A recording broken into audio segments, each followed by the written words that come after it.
Hello and welcome to yet another exciting episode of Space and Style, your window into the world of real estate, architecture, interior design trends, and much more. My name is Olamide Onifade, and today on the show, we are going to be talking about understanding various title documents in real estate transactions. So what is a title document? What title document do you need in particular transactions? And many more questions will be answered. Aside that conversation, an interior decorator will be sharing tips on color palette.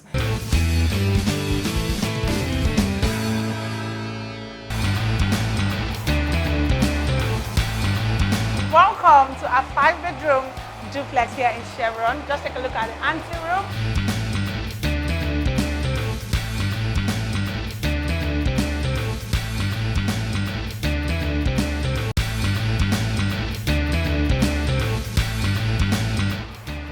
Wow.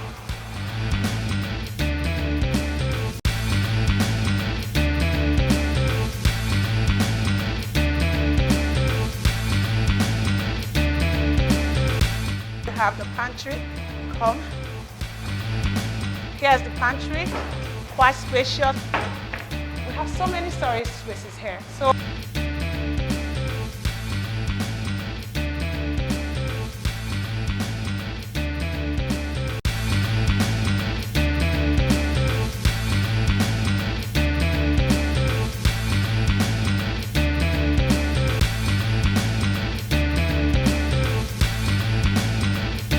wow, this is beautiful, spacious. Just look at the cabinetry.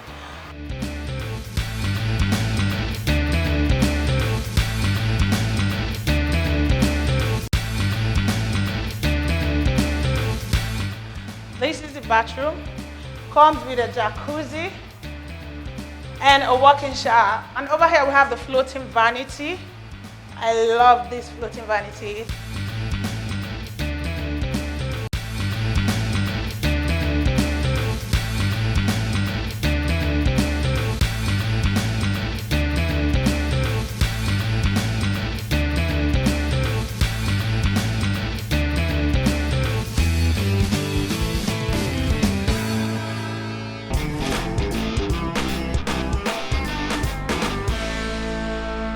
Welcome back and thank you for staying with us. So to explain various title documents to us is a legal practitioner who has been on the show penultimate week, Mr. Paul Anyinbowa, who is the principal partner of Sinclair LP, a law firm with specialization in real estate transactions and property acquisition. Thank you, Mr. Paul Anyinbowa, for being here today again. Thank you so much, madam. I don't know. I keep muttering your name. I hope you excuse me for that.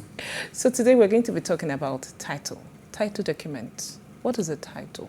What does it engage? Why should you have a title? And many much more questions to be answered. So to start with, what is a title document? Okay, thank you so much for another opportunity. A title document or title documents are the documents that confers ownership of a land or a property on an individual or whosoever it is that is selling or intends to sell that property. Of course, you cannot claim ownership by word of mouth. It has to be in writing. It has to be tangible, a tangible proof. So title documents are the documents that confers ownership on a person, ownership of a land or a building on a person, and it's also capable of transferring ownership to another. Of course, if you tell me you have a property and I've seen your title document, such documents should also be able to confer ownership on another person. So that's basically what a title document or what title documents are. Okay, so from that question then, what are the type of documents that a purchaser should be looking at when involved in any real estate transaction? Okay, there are a number of documents a purchaser should look out for. For example, if it's a fallow land, you should be able to ask for the survey, if it has a survey. If it's also a property, it should have a survey. Then a receipt of purchase. then you should have any other conveyancy documents, maybe your deed of assignment or deed of transfer, as the case may be. Then, of course, if it has a C of O, you should also obtain the C of O. So then if it has a C of O, you need to go into processing your governor's consent, registering your deed and all of that. So these are some of the documents that a purchaser should be looking out for. Okay, so you mentioned certificate of occupancy and all that. Can you please explain what a certificate of occupancy is? A certificate of occupancy is simply a legal document that is given by the governor of a state. It confers statutory right of occupancy on the holder of that document, and it's usually given for a period of 99 years. By virtue of the Land Use Act, it confers all ownership of land. It vests on all ownership of land on the state government. So by virtue of that, anyone who purchases a property, a land, should obtain a C of O on that land, and it's only the governor of the state that can actually give a C of O by virtue of the Land Use Act. And it's also imperative to note that a C of O can only be, you can only have one C of O on a particular land. Yes, a particular land. So what happens to if Mr. A buys a property and is given a C of O and he sells to Mr. B? So what's the interest of Mr. B? When Mr. A says to Mr. B should go ahead. Now you have obtained the previous document, you will need to also process your own document. But in that case, you are not processing a C of O, you are processing a governor's consent.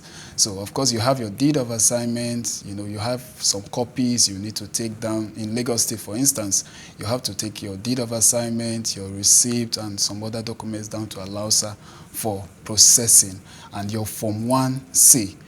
Okay, so a C of O is only issued once. Yes. To the first buyer. Yes. Or whoever processes the C of O first. Very well. So anything will just taken from the C of O. Okay, so what about title deeds? What's a title deed? Title deeds are document that shows the chain of ownership on a property. So, for instance, you have A, B, C, D. The first person bought, sold to the second person. The second should be able to obtain all previous documents on that property from Mr. A. So you have second person obtaining, then the third person. For instance, the third person wants to sell to the fourth person. All the documents that shows the chain of devolution, that shows the chain of ownership, form what we call the title deeds of that property. And of course, the receipt of purchase is also there. The conveyancing document, your deed of assignment is there. Then surveys, your survey is also part of it. So those are what forms the title deeds. So how important is a deed of assignment in a purchase? A deed of assignment is a document, is very important. It's a document that confers, it assigns or alienates your rights, interests, and privileges in and over a property to a new person called the assignee. It's usually called assignor, that's the seller, okay, and the assignee, who's the buyer or the purchaser, as the case may be. So a deed of assignment is imperative, but a deed of assignment in itself, you shouldn't stop there. Having obtained your deed of assignment, you should go on to perfect your ownership of that land or property.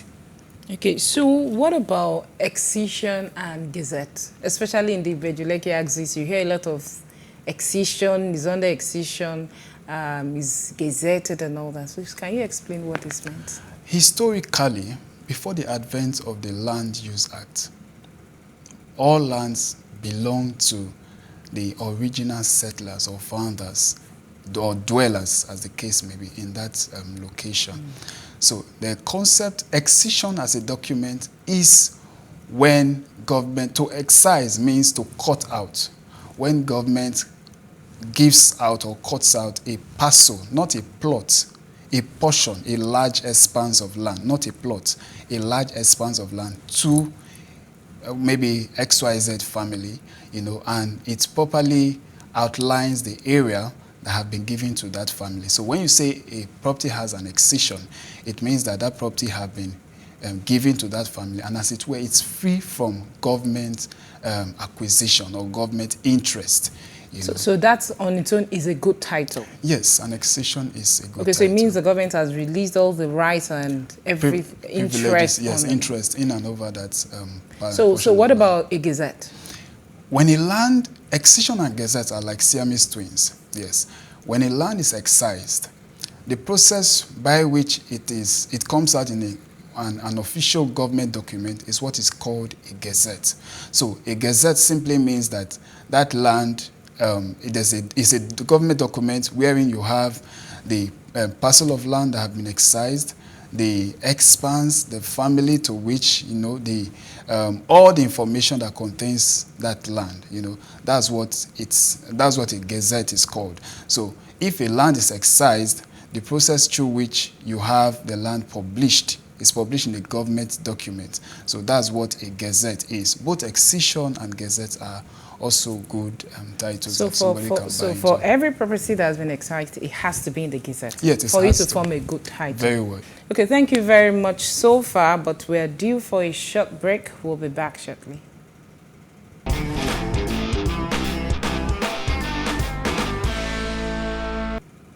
Welcome back, everybody, and you're still watching Space and Style. We're discussing various title documents with Mr. Paul Anyinbowa in real estate transactions. Thank you, Mr. Paul. Thank you so much. So far, I have really enjoyed the discussion. But there's also, when you were discussing, you mentioned that an excision is free from government acquisition. What's a government acquisition? A government acquisition simply means that the government has interest, or the government has earmarked a portion of land for probably provision of schools or social amenities, hospitals, or defense, as the case may be. It means that the government has an interest in and over an expanse of land. So that property has been committed for a certain purpose. That's where also committed acquisition comes in. It means that the property has been committed for a certain purpose, and that property should not be looked into by any buyer or prospective buyer. So that's basically what an acquisition is. But there are some other acquisitions that you hear, non-committed acquisition. So what's that? A non-committed acquisition is when the government have said, okay, this place is for XYZ, but they have not made plans towards it. So we can say this place is designated to be a school, but then over time they have not really made plans or made steps towards that area. The difference between a government, a non-committed acquisition and a committed acquisition is that in the case of a non-committed acquisition, you can, by virtue of maybe an excision or a ratification, you can buy into such a land, or such a land. But then a committed acquisition, you shouldn't buy into it, because under any condition. Yeah, under any condition, you shouldn't buy into a committed acquisition. So what happens? What's the status of people that buy committed lands? Committed land. The status of people that buy committed lands,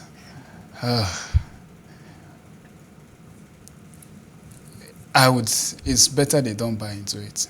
I must be frank. So they will never acquire title? Because it's almost impossible for the government to give a place that is already set for a purpose. And when you, for instance, when you go to chart it up, it will have committed acquisition. You will see it there. It allows a committed acquisition. So it's almost impossible for the government to relinquish such a land for people who have bought into it. Okay, so moving on from that, there are also people advise that when you want to buy property, you check government judgments. Court judgments. Very well. What's the import of that? How does it relate to buying property and relating with title?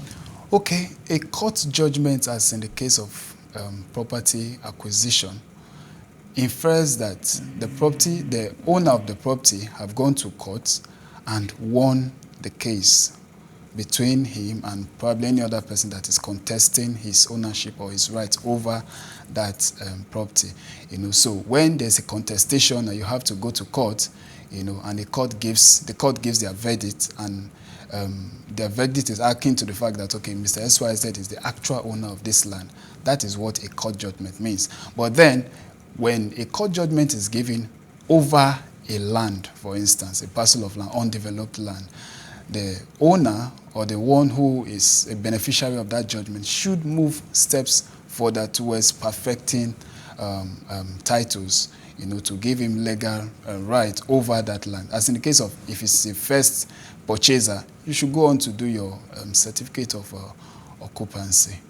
Okay, so if the court gives judgment, then it means that the beneficiary of that judgment becomes the new owner. Yes. So what if somebody had already bought into that property and the court now goes ahead and gives judgment in favor of the other party? What happens? Okay, I think this is the case of Ogunleye versus Oni will have to come into place. The Supreme Court said it is imperative before you buy a land. Yes, somebody can say, I am the owner of this land, but it's incumbent on you who is buying to make sure that, okay, this person who has said, I am the owner, is the actual owner of that land.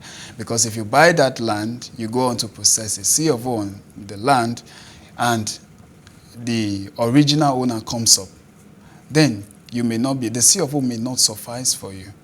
Okay, so the court judgment gives title. Yes. To the other person. Yes. So what about in case of probate? Okay. So I mean wills. In a situation where someone dies and makes a will, and of course our executors go ahead to sell property, how can they transfer property to another buyer? Okay. We'll have to talk a little about probate and practice. Probate practice is simply the process of administering a deceased person's estate. So where you have a person who says, okay, the owner of this person is dead, as in the case of probate, grant of probate, you need to ask, do you have a probate, a grant of probate? Did the court grant probate to you to administer this person's estate? And of course, when you say probate, it infers that the person died testate, died with a will. But perhaps the executors of that will did not, want to. No, the courts now confers probate on the executors of the will. So it's not just that there's a will and we are the executors and you start administering property. Not at all. You have to go through the probate process. Probate, yes. Okay, so in a situation, there's a grant of probate and the executors are willing to sell a particular property. I, as a smart buyer, what should I be asking for? What document? You should be asking for a deed of assent. A deed of assent is simply a document that confers, having granted probate, it confers on the executors the right to administer the estate of that deceased person. So a deed of assent you can actually transfer ownership via the instrumentality of a deed of assent. So the executors sign the assent to the beneficiary. Very well. Then the beneficiary can now sell. Exactly. So what in the case the person dies intestate, the deceased dies intestate, what happens to his how do you sell his property? Where a deceased person did not make a will, that's what it means to die intestate, you would you need to ask for letters of administration. Letters of administration is granted by the court for personal representatives to administer the estate of a deceased person who died without contemplating a will before he or she passed on. So if somebody is saying, okay, this person is dead, is either he has a deed of assent or letters of administration, as in the case of maybe there was a will or no will in force. Yes, that's what it means. Wow. So to conclude, it means that a letter of administration, once they have a letter of administration, whoever the administrator can sell. Very well. Oh. So that will pass a good title. Yes. Wow, we have come to the end. I wish we could go on, but as usual, we're always out of time. But of course, when we have other issues surrounding real estate, property, and all that, we'll always beacon on you. Thank you so much for coming. Thank you so much, madam. I would have loved to go on, but we must end our conversation with our guest, and I believe that you have gained more knowledge and insight on various title documents and how it applies to your real estate transaction. Coming up next is the design tip of the week. Enjoy.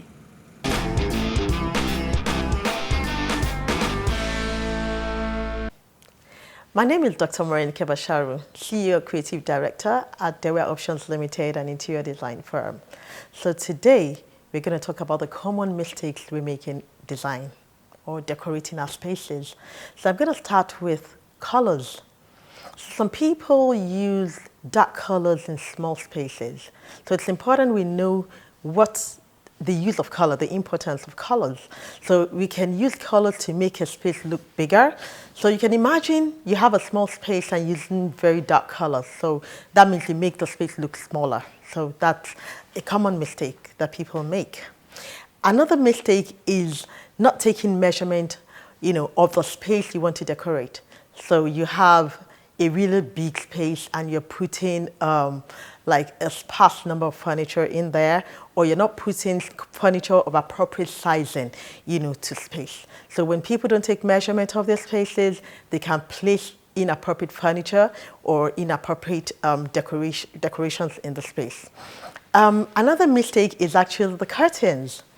So you have people put their curtain just above the window sill, and you have very high ceiling, and that looks quite inappropriate in the space. So when you have high ceiling, even if you have normal ceiling, you want your curtain to start from up there, really close to the ceiling, to give that feel of height, for the ceiling.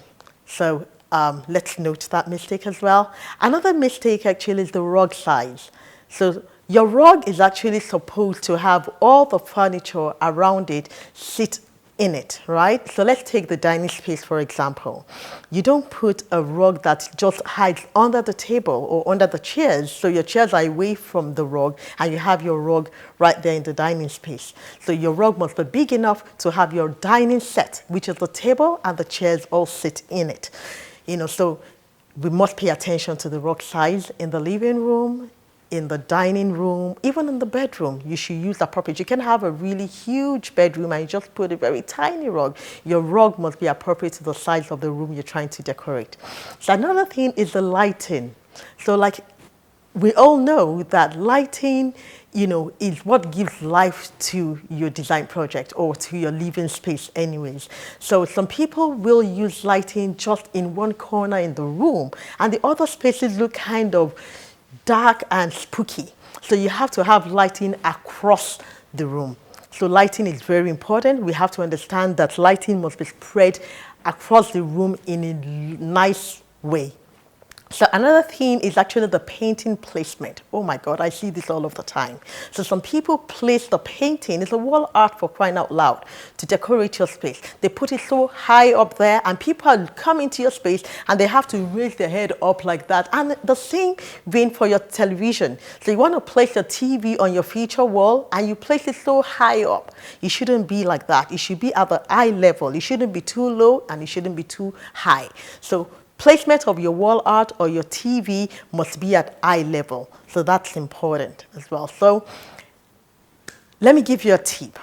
When you're decorating your house yourself, pay attention to these little things like placing your wall painting, which you can cut a piece of cardboard, put your painting or your wall art on it, and mark it on the cardboard. Take the cardboard, take it to your wall and knock your pin at eye level, right, for an average eye person. And then you can hang your painting right there. So I hope today you've been able to learn one or two things. See you again next week.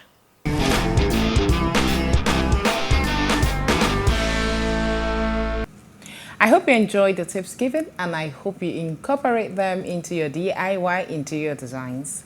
And to end the show this week is the Artisan Spot. Space and style.